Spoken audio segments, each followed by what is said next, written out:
Olá pessoal, tudo bem? Bem-vindos ao meu canal, sou o Francis Valad.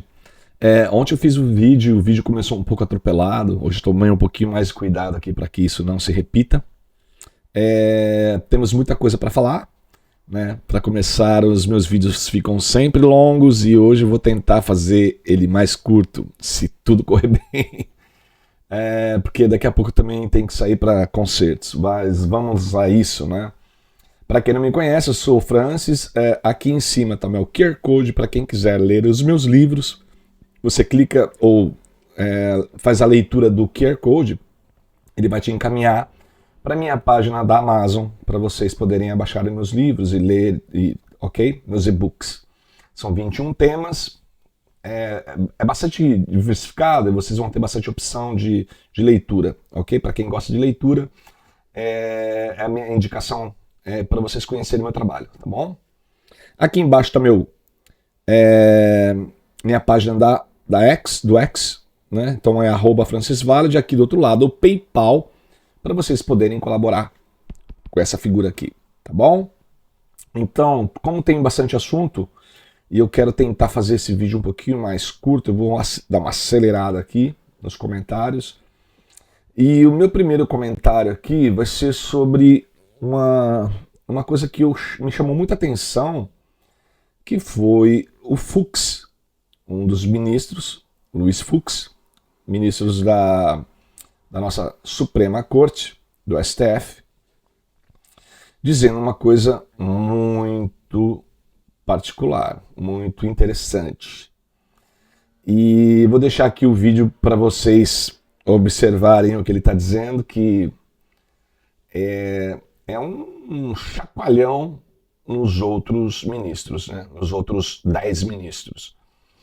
E eu espero que isso traga algum benefício para a sociedade brasileira, porque o que ele está dizendo, e que eu espero que não seja mais um teatro, é muito relevante, muito relevante. Então, vamos lá, vamos dar de cena aqui para vocês verem, me acompanhar junto aqui. Como vocês podem ver, a postagem é do Fernão Lara Mesquita, que é uma pessoa que eu sempre acompanho e posto as coisas dele aqui. Aí ele diz: Fux faz crítica arrasadora à militância do STF. Isso é muito importante. Então eu vou colocar o vídeo aqui e eu espero que tudo corra bem. Também não se podem desconsiderar as críticas, o Aristóteles tocou nisso agora, as críticas em vozes mais ou menos nítidas e intensas de que o Poder Judiciário estaria se ocupando de atribuições próprias dos canais de legítima expressão da vontade popular, reservada apenas aos poderes integrados por mandatários eleitos. Nós não somos juízes eleitos. O Brasil não tem governo, tem juízes. E é por isso, e aqui foi mencionado pelo ministro Gestópolis, que se afirma e se critica com vozes intensas o denominado ativismo judicial. Nós assistimos cotidianamente o Poder Judiciário ser instado a decidir questões para as quais não dispõe de capacidade institucional. Em consequência, o que ocorre? O Poder Judiciário é Estado, as instâncias próprias não resolvem os problemas e o preço social é pago pelo Judiciário. Por quê? Porque nós não somos juízes eleitos, nós não devemos satisfação a eleitor. Então manda para o Poder Judiciário. Aí inicia-se um uso moderado das ações constitucionais e o Supremo Tribunal Federal, que é importante, porque precisa da legitimação democrática das suas decisões, passa a não gozar de confiança legítima da sociedade. E eu sempre digo, nós não temos de fazer pesquisa de opinião pública. Não, nós temos que aferir o sentimento constitucional do povo. Quanto mais as nossas decisões se aproximam do sentimento, é uma opinião passageira, do sentimento constitucional do povo, mais efetividade terão as nossas decisões e as direções que as nossas soluções indicam. Essa prática, anoto aqui, tem exposto o Poder Judiciário, em especial o Supremo Tribunal Federal, a um protagonismo deletério, corroendo a credibilidade dos tribunais quando decidem questões permeadas por desacordos morais que deveriam ser decididas na arena política. É lá que tem que ser decidido. É lá que tem que pagar o preço social. Não é que nós tenhamos receio. Não, mas nós temos que ter deferência, porque num Estado democrático, a instância maior é o parlamento. No Estado democrático, a instância maior é o parlamento. Disse isso, o discurso estou repetindo agora, porque pior do que não saber direito é um juiz que não tem coerência. Eu também estou dizendo isso para mim. Estou dizendo isso para mim, que eu que fiz esse discurso. Respeito todas as opiniões. Estou fazendo o exame da minha consciência aqui. Essa disfuncionalidade desconhece que o Supremo Tribunal Federal não detém o monopólio das respostas e nem é o legítimo oráculo para todos os dilemas morais, políticos e econômicos de uma nação. Tanto quanto possível, os poderes legislativo e executivo devem resolver interna corporis os seus próprios conflitos e arcar com as consequências políticas de suas próprias decisões. Aos nossos olhos, o judiciário deve atuar movido pela virtude passiva, devolvendo à arena política administrativa os temas que não lhe competem à luz da Constituição. Gente, nem tem o que falar, né? Ele foi preciso. Ele faz parte do STF e faz parte daquele coluio ali dos 11, mas lembrando que o Fux é o único que é juiz. Ele é juiz de carreira. E os outros todos são indicações e nem advogados concursados eles são, né? Então, eu acho que o que ele está falando ali é com conhecimento de causa, né? Que ele está vendo o que está acontecendo com o STF e esse discurso foi assim divino, né? Que vocês têm que me ajudar aí a propagar isso, porque essa mensagem dele tem que chegar mais ouvidos, né? Para que as pessoas saibam que existe ali entre os próprios ministros uma divergência, né? O que o Fux disse, eu falei Fusca, o que o Fux disse aí nesse discurso é muito claro que ele está fazendo uma barricada contra o que está acontecendo no próprio STF, né? Mas ele é minoria. Então o que a gente tem que fazer é apoiar e pedir apoio daqueles dois outros ministros que foram colocados lá pelo Bolsonaro, né? Que eu acho muito difícil que eles tomem a mesma postura do Fux, mas já seriam 3 pessoas, né? Então, mas de qualquer forma, o que o Fux disse foi sensacional.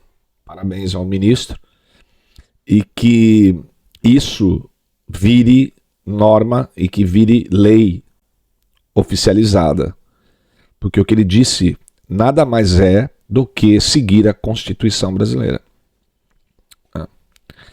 Foi muito claro o recado. Vamos embora. Vou pro próximo aqui. Space Liberdade, mais uma vez, né? É urgente. O governo Lula deixa os mais pobres que têm diabetes sem insulina em farmácias populares no Brasil inteiro. Gente, isso é muito grave, cara. Olha, o que eu desejo para as pessoas que sofrem com esse problema aí é que Deus olhe por vocês, né? Porque o governo não está olhando. O governo está preocupado em fazer cascata lá no palácio deles, né? Enquanto vocês aí estão precisando de medicamentos básicos como a insulina, que sim salva vidas. né? Vocês não fizeram campanha contra as vacinações e Covids da vida? Isso não tem o mesmo valor? Isso não tem o mesmo peso para vocês? Vamos lá ver o vídeo, né? O que está rolando aqui no vídeo. Tá insulina na farmácia popular em todo o país. Um risco para a saúde de quem tem diabetes e depende desse medicamento. 2 milhões de brasileiros dependem de doses diárias de insulina. Sem o medicamento, a vida está em risco. Júnior tem diabetes tipo 1. Eu tenho que fazer todos os dias, sem falta, senão eu já passo bem mal. Apesar da relevância do medicamento, farmácias do país inteiro registram falta das 2 únicas opções disponíveis de graça pelo programa do governo Farmácia Popular: as insulinas humanas NPH e regular na versão em frascos. Alguns laboratórios informam que é por falta de insumo. Tragédia anunciada. Uma das principais fabricantes avisou em maio que faltaria insulina para vender às farmácias brasileiras. Entidades médicas emitiram alertas, mas o governo não incluiu na farmácia popular nenhuma outra insulina para substituir as que já se sabia que faltariam. Poderia ter sido feito um plano para incluir outras insulinas e os médicos, e pacientes teriam tempo para ajustar o esquema de tratamento. Diante da falta da insulina mais barata nas farmácias, o paciente tem 2 opções: tentar retirar o remédio de graça pelo SUS, por meio de um posto de saúde, ou comprar uma insulina mais cara. Mas essa substituição tem que ser feita com orientação médica, porque são medicamentos diferentes que agem de outras formas.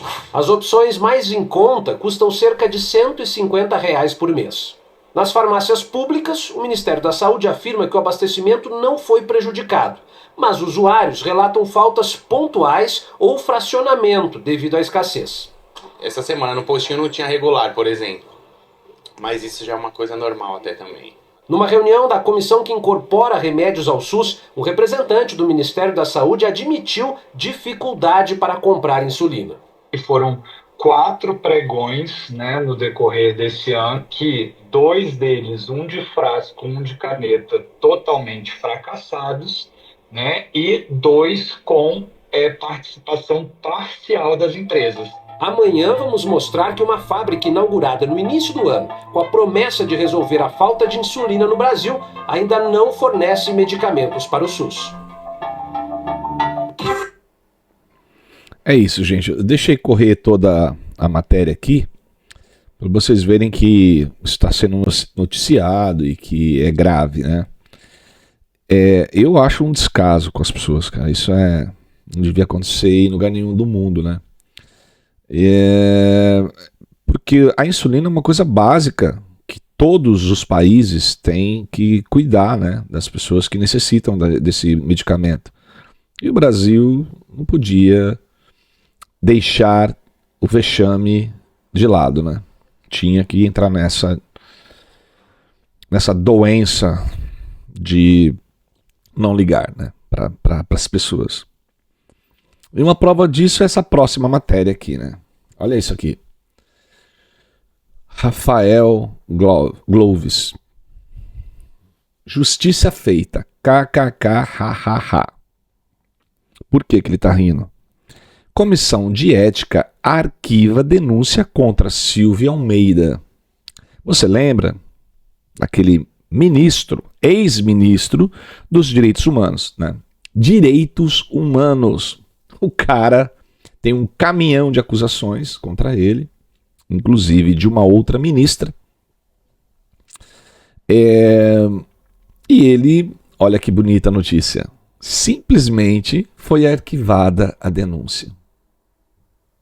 O Brasil, gente, né? Um país que a lei funciona. Com um caminhão de acusações, o cara simplesmente teve todas as acusações de uma vez só arquivadas. É um santo, é o Lula, é o reflexo, né? As pessoas tocam na roupa do Lula e se curam, né? Mensaginha do Sérgio Moro. Tô trazendo aqui uma mensagem do Sérgio Moro, por quê? O Sérgio Moro, como muita gente não gosta dele, eu sei, né? Que ele pisou na bola com a galera.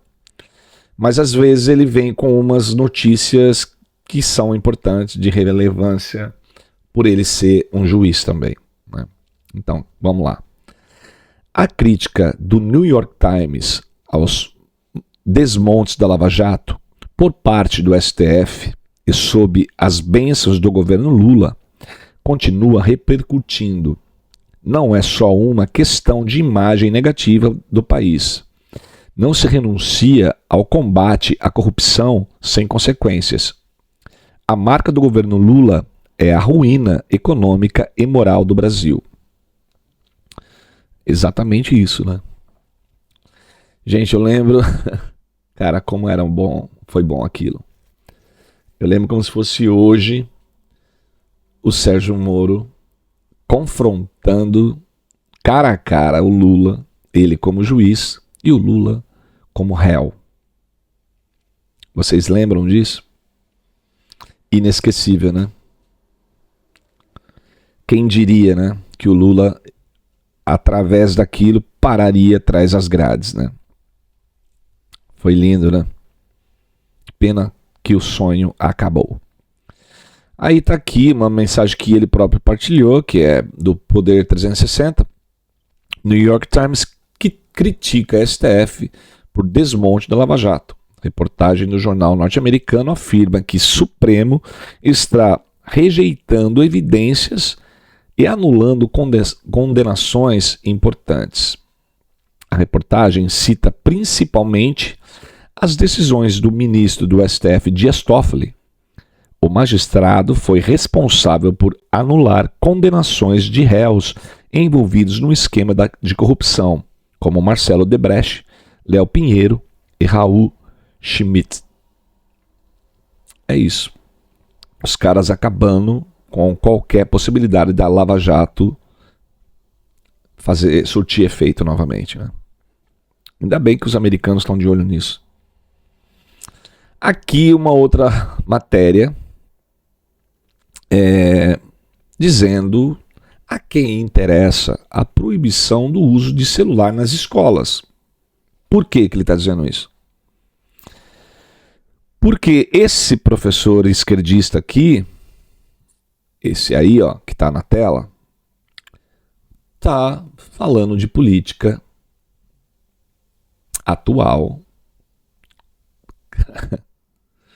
Ele está criticando a situação do famigerado golpe do Bolsonaro em sala de aula. Coisa que não tem prova, não tem evidência, foi desmentido, e o professor estava ali dando isso como matéria para os alunos. É ou não é um descaso?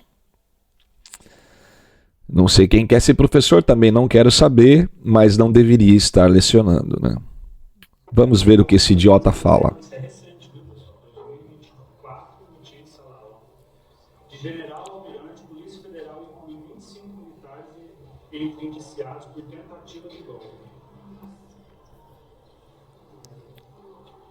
Aqui a gente tem o Braga Neto, o general Helena, esse que eu não lembro quem que é ele. Você lembra quem foi o Braga Neto? Não? Depois vocês vão pesquisar de quem foi o Braga Neto. Então, pessoal, nós estudamos um pouquinho do fascismo esse ano. Você lembra disso ou não? Fascismo.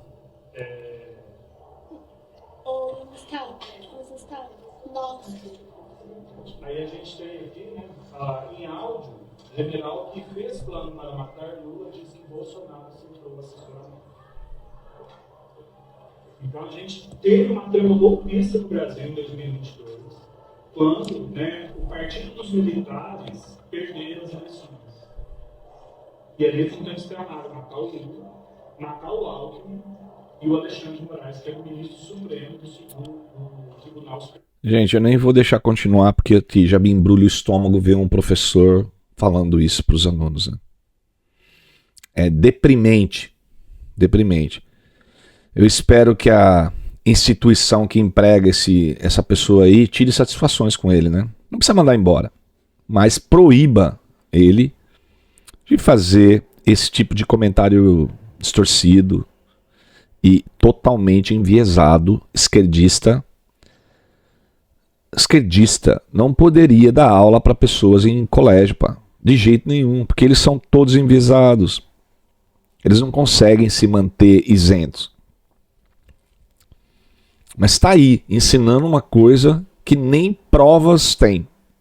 É totalmente distorcido a realidade, ensinando isso para alunos, como se fosse absoluta verdade, totalmente opinião dele. Opinião. Não estamos falando de química e nem de matemática, estamos falando de política. Política atual. Pelo menos se ele estivesse ensinando política do passado, né?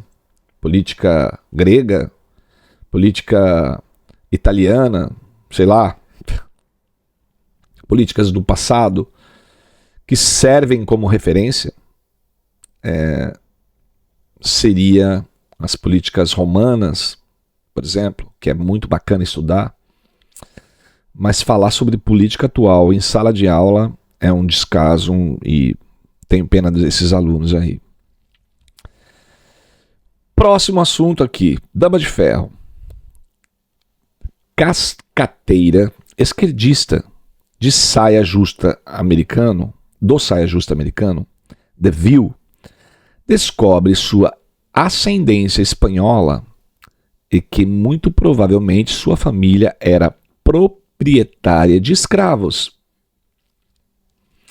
Então é muito engraçado isso, né? Uma militante de esquerdista que provavelmente faz campanha por ela se achar negra contra a escravidão, aquelas coisas que os woke todos fazem, né? E que tá bonitinho agora falar sobre isso, né? E ficam rebatendo que os, né, tentando se encontrar na sociedade e tal. E aí vem uma pessoa e fala assim, mas olha, seus antepassados, eles escravizavam também. Você sabia? Você sabia que os seus bisavós traficavam escravos? Escravizavam escravos na época? Você sabia disso? Pois é. Foi isso que aconteceu. Olha só a cara de pau dela. Wow. I'm a little bit in shock. I just always thought of myself as Puerto Rican, half Puerto Rican. I didn't think I was, my family was originally from Spain and slaveholders. Yeah. So how are you feeling? I think it's actually pretty interesting that my husband and I have shared roots. Yeah. So I do appreciate that. And I think it's great for our children to know this information. I guess it's a fact of life that this is how some people made their living, on the backs of others. Wow. E ainda ela tentou achar uma... I'm a little bit in shock. Ela tentou achar uma saída ainda melhor, né? Falando assim, é assim que as pessoas ganham a vida. Tá falando dos próprios parentes dela, né? Criticando a própria família. É uma aberração, né? Essas distorções sociais da realidade, da atualidade, elas são assim. Hipocrisia desvairada, né? Não adianta, gente.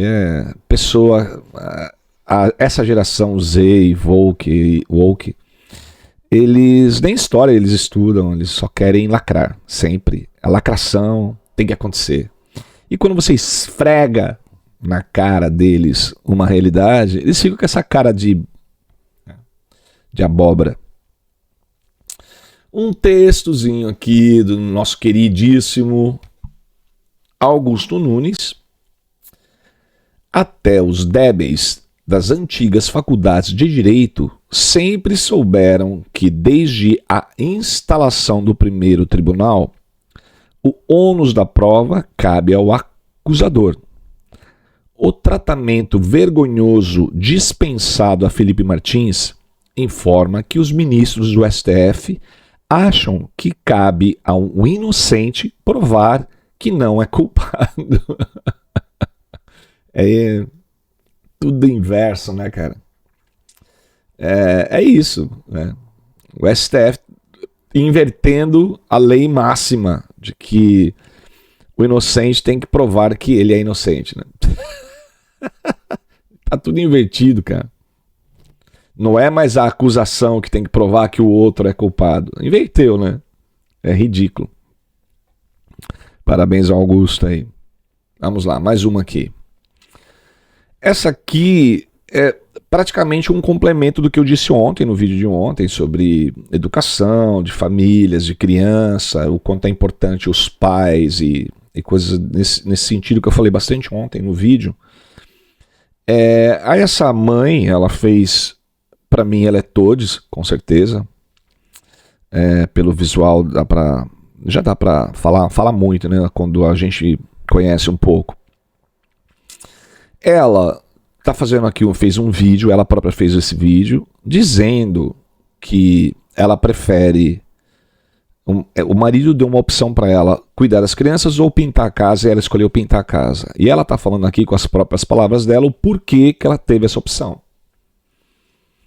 Mas, gente, que porcaria de mãe que tem esse discurso de que os filhos dão muito trabalho, de que os filhos, ela não aguenta ficar com os filhos, que ela prefere pintar, fazer um trabalho masculino, trabalho braçal, porque ela não tem capacidade para ser mãe. Isso, para mim, só prova o quanto ela é incapacitada, o quanto ela é imatura e o quanto ela foi mãe despreparada, né? Porque uma mulher que não se sente apta a cuidar dos filhos, e quando os filhos irritam os pais, a esse ponto que ela vai dizer no vídeo, é sinal que ela não tem capacidade, vamos dizer, para gerir a situação, né? Então ela prefere fugir. É esse o meu ponto de vista, mas ela acha que não. Vamos ver o que ela diz. Vamos lá. A postagem do Metrópolis. Sincera. Mãe diz que prefere pintar apartamento a ter que ficar com os filhos. Franciele Piketty acusou polêmica nas redes sociais ao gravar um vídeo no qual diz que prefere pintar o apartamento a ter que cuidar dos filhos. Questionada pelo marido sobre o que gostaria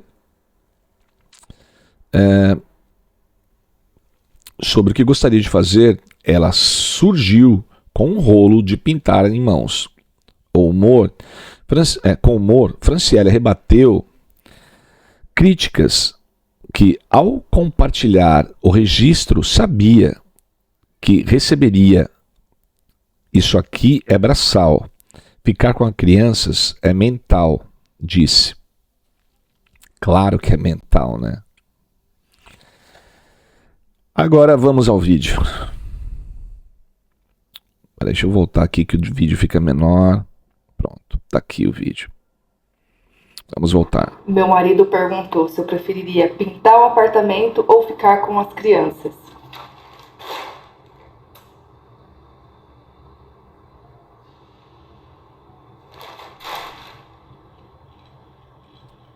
Uma imagem vale mais que 1000 palavras, não é mesmo?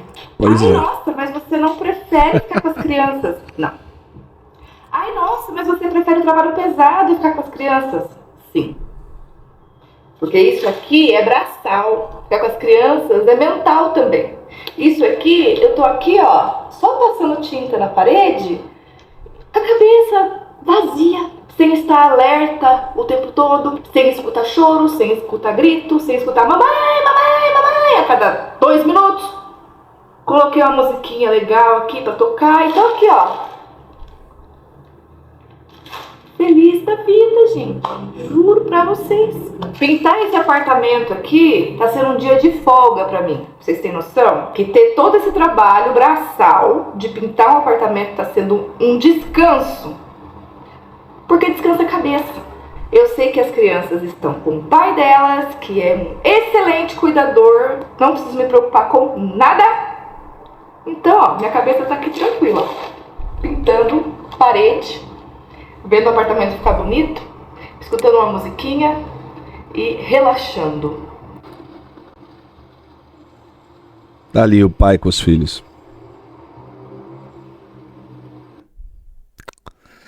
Gente, chega a dar dó, né? Infelizmente. Infelizmente é uma situação. Eu até entendo, tá? Eu até entendo o ponto de vista dela, entendo que existem casais nessa situação, entendo que criar filhos não é uma tarefa fácil, mas não tinha necessidade dela fazer esse vídeo, porque isso mostra o quanto ela tá possessa com os filhos. Que quando ela fala dos filhos, você percebe o quanto ela tá irritada, o quanto os filhos devem irritar ela. Isso mostra, isso revela o quanto ela é ela não tem capacidade de lidar com a situação, né? A minha indicação é que ela procure uma ajuda, tá? Para resolver essa situação, porque eu sei, cuidar de filhos e de criança, depende da educação que a criança teve, ela vai ficar te desafiando o dia todo. Você lidar com essa situação é complexo, né? Tanto que tem aquela série chamada Nanny, que exatamente fala sobre isso, né? A incapacidade dos pais de lidar com situações de crianças que são birrentas, mas tudo mostra que a criança só se torna birrenta pelos próprios pais, por não saber lidar com a situação. Se a criança dela tá fazendo birra e irritando ela a esse ponto dela não querer estar com as crianças, preferir fazer o trabalho de homem para se livrar das crianças por um dia que seja, isso revela muito, né? Revela muito. Então, espero que ela se arrependa disso e tente resolver a situação com mais inteligência, né? Porque ser mãe e ser pai é uma bênção. Nunca queira seus filhos longe. Nunca. Nem que seja por 5 segundos. Como você disse ali, né? Se a tua mente está nessa pandemia aí, nessa pandemônio, não pandemia, nessa crise louca, desvairada, o problema está em você. Então, tenta se resolver aí, tá, querida? Né? Bora pro próximo. Aqui a Fernanda Salles trouxe uma coisa muito estranha, cara. Muito estranha. Ainda bem que aqui em Portugal ainda não chegou essa onda. Mas o que temos aqui é algo para se refletir e pensar, né? Como o vídeo tá com uma gravação um pouco rápida e difícil de ler tudo, né? Mas o que diz o vídeo? O que diz a Fernanda, aliás? Bizarro. Distópico. Inglaterra promovendo propaganda de suíta assistido no metro. Paredes recheadas de incentivo a... Pois é. Então, para quem não conhece o metro de Londres, né? O metro de Londres ele tem esses corredores, como tá vendo aí no vídeo. São corredores estreitos e longos, né? E você anda, às vezes aparecem umas escadas, mas eles fazem propaganda em todo o trajeto. É sempre assim, do jeito que vocês estão vendo aí.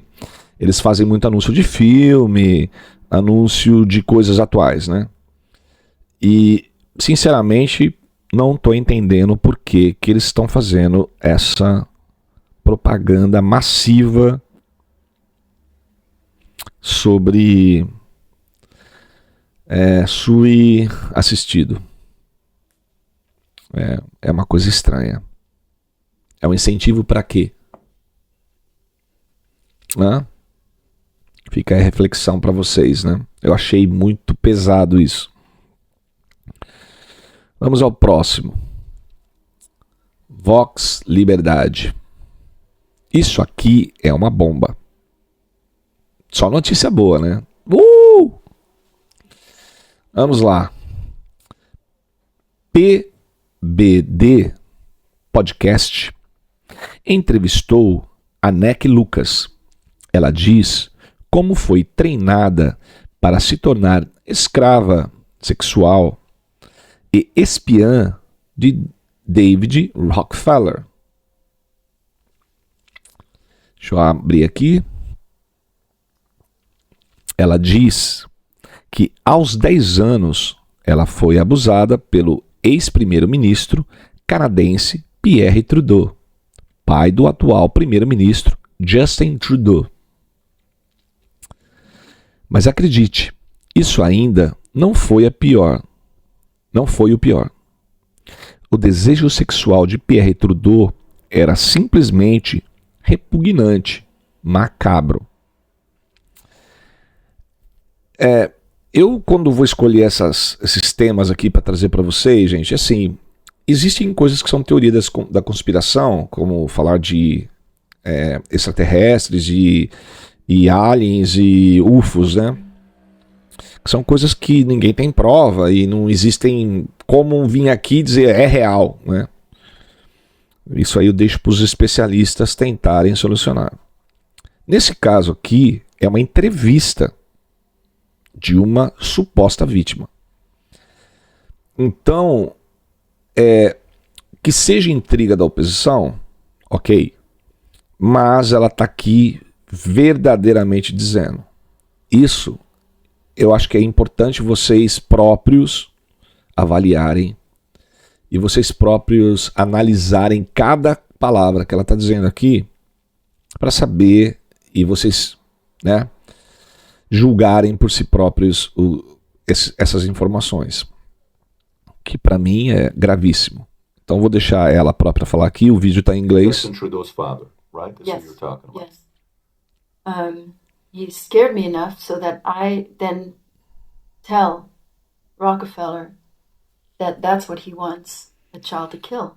Why did he need that information? Is that how to blackmail and use it later on in negotiation? For example. You gave a couple other names to me earlier. I don't want to say it until you're comfortable. One of the names was another famous politician from the West. Yeah. How did you meet him? He was also there that week. He was also there that week. Yeah, Pierre Trudeau. And what was the interaction with you? Scary. Was his wife also involved or just him? I didn't see his wife, or I don't know. I didn't see anybody else but him. But you vividly remember him. And when did you know it was him later on? Because at the time you're 9-10 years old. Yeah, again, this came much, much later. I don't remember exactly when I realized that it was him. You don't remember when it came to you later that it was Pierre? No. Justin Trudeau's father, right? That's yes. who you're talking about. Yes.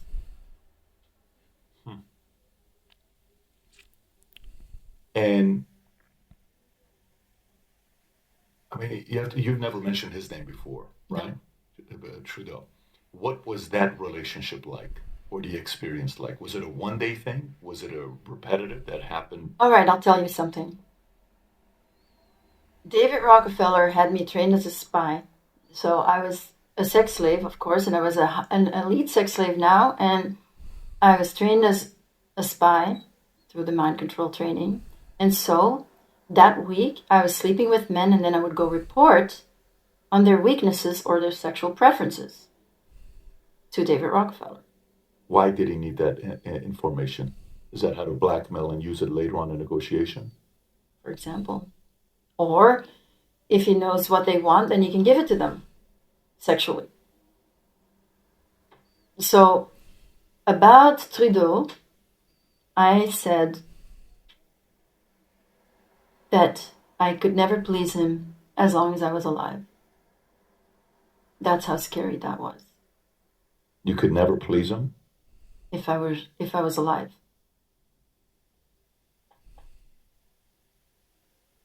With Trudeau? Mm-hmm. What does that mean? It means that he couldn't kill me because at that point I was not a throwaway child. And he scared me enough so that I then tell Rockefeller that that's what he wants a child to kill, then you understand that the next time he can, if he wants to use that, he can use it. He can use that information. Rockefeller. Mm-hmm. So how many of these celebrities did abuse you during that specific event that you were at for you to come back and report to David? Oh God, I don't even remember. I was very busy.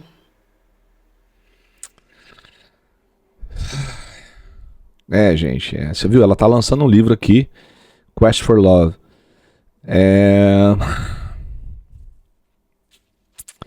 Anek Lucas. Procurem esse livro aí para ler, eu vou procurar também. Fiquei interessado em saber mais profundamente sobre isso. O que ela tá dizendo aqui é extremamente grave, né? Que deve ser uma coisa investigada. Estamos falando aqui de abuso e muito coisa minuciosa por trás aí, né? Isso não é uma coisa simples. É muito profunda, mas eu trago aqui para vocês terem noção do quanto a humanidade pode ser perigosa e suja, né? E é isso. Deixo para vocês aí o julgamento também.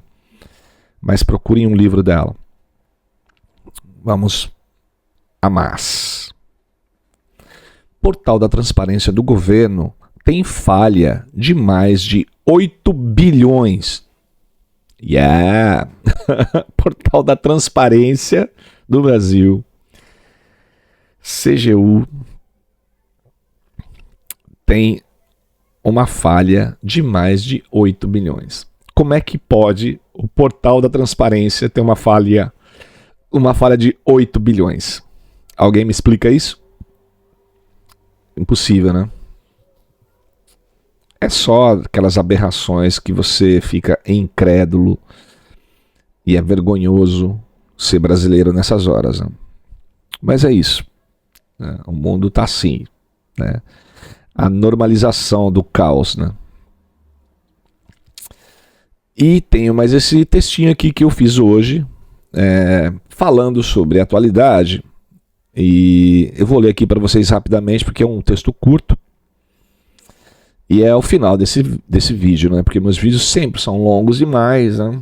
E as pessoas acabam nem tendo tempo de ver tanta coisa ruim. Bora lá. Esse texto aqui, ele está na íntegra também na minha página do X. Então, entrem lá, me sigam no X, tá bem, por favor? Porque eu tô sempre lá, sempre postando coisas. É lá que o meu métier online, além daqui do YouTube, é lá que vocês vão me encontrar. Eu não participo das outras redes, tá? Eu já tive Facebook, tenho ainda Facebook, mas é mais para minha família e amigos particulares, assim. E o meu Instagram, eu tinha uma conta gigantesca, mas era tanta baboseira, tanta coisa ruim que eu tinha ali, que eu deletei a minha conta. Eu tenho uma conta com só amigos íntimos no meu Instagram. Não deletei mesmo a minha conta, porque aquilo estava me irritando profundamente. Eu não gosto do Instagram. Mantenho a minha conta no Facebook para manter meu contato com familiares e amigos que estão no Brasil e coisas assim, mais justa. Eu não gosto de redes sociais para ficar fomentando intrigas, né, e fofocas. Eu não gosto muito disso. Mas como eu falo de política, eu preciso do X. Então estou no X lá divulgando e aqui no YouTube. Mas em redes sociais são contatos comigo particulares assim, mesmo no X. Também pode entrar lá que eu respondo as mensagens diretas e não tem problema, pode mandar lá. Então vamos ao texto. Brasil, né? Vamos lá. A crise política no Brasil. Corrupção, manipulação e a subversão da justiça. Só mostrar aqui a arte para vocês, essa arte linda que está aqui, né? E agora sim, bora voltar lá. o Brasil vive um dos momentos mais críticos de sua história política, em que a corrupção e a manipulação e o desrespeito às leis parecem dominar o cenário nacional. Nos últimos anos, uma série de acontecimentos revelou as entranhas de um sistema profundamente comprometido por interesses escusos, colocando em xeque a confiança da população nas instituições que deveriam resguardar a democracia e o Estado de Direito. Foi aquilo que o Fux disse, né? Entre os casos mais recentes e emblemáticos, destaca-se a revelação feita pela cantora Jojo Todinho. Quem diria que eu estaria falando da Jojo Todinho, cara? Pois é. Que afirmou ter recebido uma oferta de 1,5 milhão para apoiar a candidatura de Luiz Inácio Lula da Silva nas eleições de 2022. Segundo o artista, essa prática não se restringiu a ela. Outros influenciadores e figuras públicas teriam sido abordados com propostas financeiras exorbitantes para endossarem um projeto político petista. Esse relato expõe de forma alarmante o modus operandi de um sistema político que não mede esforços para manipular opiniões e comprar apoio, atentando contra os princípios éticos e legais que deveriam reger o processo eleitoral no Brasil. A gravidade das denúncias. O pagamento a artistas e influenciadores para apoiar candidaturas e prática é uma prática que afronta diretamente a legislação brasileira. Trata-se de um claro abuso de poder econômico, configurando possíveis crimes eleitorais, como corrupção e captação ilícita de sufrágio. Tais ações não só minam a lisura do processo democrático, como também ampliam a desconfiança do povo brasileiro em relação à transparência das eleições. Esses casos demandam investigação rigorosa, já que essas implicações ultrapassam a esfera eleitoral, atingindo a credibilidade das instituições e a moralidade administrativa.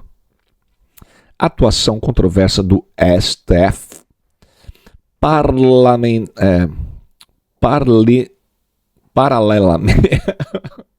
paralelamente a esses escândalos, o Supremo Tribunal Federal, STF, tem sido alvo de duras críticas por suas decisões, muitas vezes percebida como políticas e desconectadas dos limites impostos pela Constituição.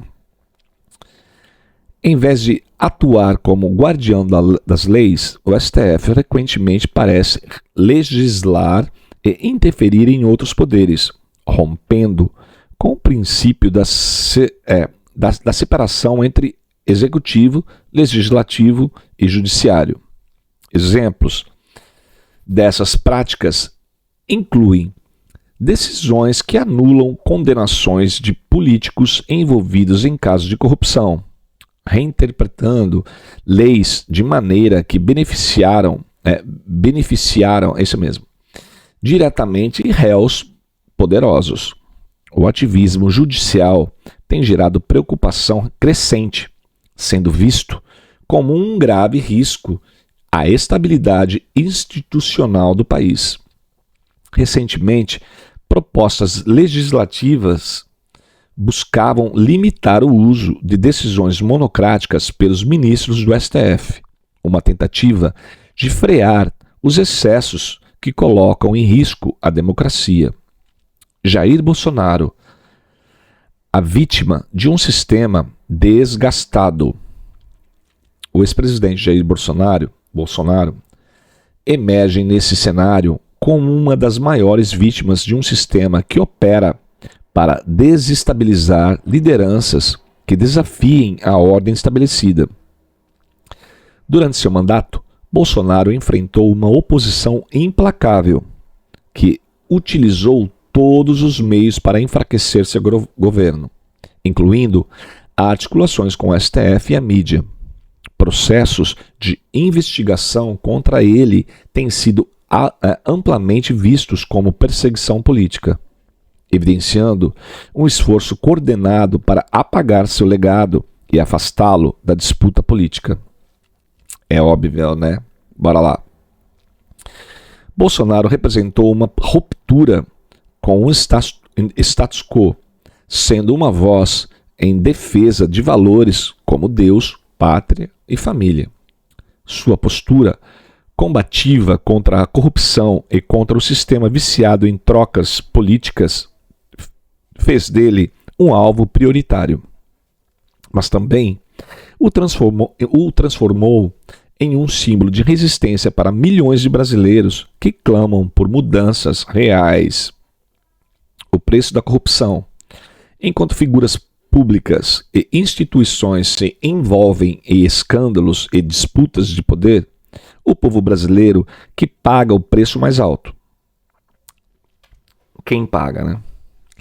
A corrupção é a má gestão e a má gestão drenam recursos que deveriam ser destinados a serviços essenciais como saúde, educação e segurança. Deveria.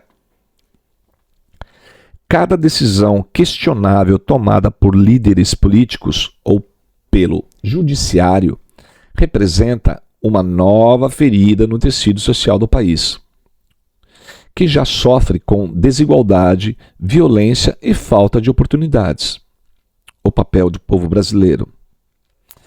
Apesar desse cenário desolador, a esperança de um Brasil mais justo e próspero reside na força de uma resiliência de seu povo. É imperativo que os cidadãos se mantenham vigilantes, cobrando transparência e ética e compromisso das lideranças políticas e judiciais. O momento exige coragem e união para que o Brasil possa romper com as amarras da corrupção e retornar seu caminho rumo à verdade, à verdadeira democracia. Muito difícil, né? Mas vamos lá. O Brasil vive uma encruzilhada histórica, onde a corrupção, a manipulação e a subversão da justiça ameaçam os alicerces da nação. Denúncias como as feitas por Jojo Todinho não podem ser ignoradas, assim como os abusos de poder que ocorrem a confiança pública, como os abusos de poder que corroem a confiança pública. A luta por um país mais ético e transparente passa pelo fortalecimento da sociedade civil, pela defesa da Constituição e pelo resgate de valores fundamentais. Somente assim o Brasil poderá superar essa crise e construir um futuro digno para as próximas gerações. Né? Essa obsessão de ganância, né, que existe no Brasil e pelos políticos e aqueles que deveriam honrar o cargo que eles estão e beneficiar o próprio país, eles só querem beneficiar os próprios bolsos. É triste, mas é verdade, a realidade é essa. Então, meus queridos, vou ficando por aqui. Esse vídeo ficou longo, né, para variar, sempre. Espero que essas mensagens sejam profundas e que te façam refletir um pouco. Que a verdade do nosso mundo ela é bem mais oca do que a gente consegue imaginar, do que você consegue ver na Globo, né? Do que a Daniela Lima consegue relatar a você. A verdade ela tá na subliminar, ela tá ali por baixo daquela nata. Sabe, vocês já tiraram nata do leite? Então, é igual. O que você vê é só aquela nata superficial. O que está por baixo é leite quente. É isso. É essa a mensagem. Vocês têm que conseguir entender o que está por baixo. Tem que ir além do véu. Essa tese de ir além do véu, né, é uma coisa fácil de imaginar, mas você tem que entender a profundidade disso, né? Por exemplo, quando você olha para alguma coisa com um véu na frente, a tua imagem, a tua realidade, ela é uma. Você pode se enganar com o que está realmente atrás daquilo, né? Então, quando se diz que se rasguem os véus, é que para você ter uma visão nítida do que está acontecendo. E esse é o meu objetivo aqui. Eu acho que é esse o objetivo da maior parte das pessoas que querem levar para vocês a verdade política, esse escárnio que está acontecendo no Brasil, essa distorção, essa manipulação, essa implantação do comunismo, né? Que por mais que as pessoas digam que é fake, que não existe, fica cada dia que passa mais nítido e mais claro. Então, é isso. Eu vou ficar por aqui. Já deixei bastante reflexão para vocês, para que vocês possam elaborar novas ideias em vossas mentes, né? Fico por aqui então. Lembrando vocês aqui, meu QR Code para vocês acessarem meus livros na Amazon. Vão lá, dá uma olhada nos temas. Espero que vocês gostem dos meus temas. E em breve terei novos livros. Aqui meus livros sobre os Anunnaki, que são esses dois aqui de baixo, para vocês acessarem o conhecimento dos sumérios, tá bem? Não se esqueça que eu também tenho um canal que conta a história dos Anunnaki. Se vocês não quiserem ler, tem os vídeos. Meu canal é um canal bem conhecido, chama Holograma Histórico. Apareçam lá, tem muita história, muitos vídeos bons, muito bem feitos, que eu levei muito tempo fazer e editar os vídeos. Estão lá, contando a história inteira dos livros do Zeharia Sitchin, que é a pessoa que traduziu as tabuletas, tá bem? Não vou entrar em detalhes, está lá para vocês conhecerem meus vídeos contando a história dos Anunnaki, que são os deuses sumérios. Vale a pena, não é ficção, é realidade. E ficamos assim, meu PayPal aqui embaixo, para vocês poderem colaborar comigo com essa cara linda aqui. E fiquem assim, fiquem com Deus, amanhã tem mais, tem um concerto essa noite, então tenho que bazar. Valeu, pessoal. Fiquem com Deus, amanhã a gente se vê. Fui. Tchau.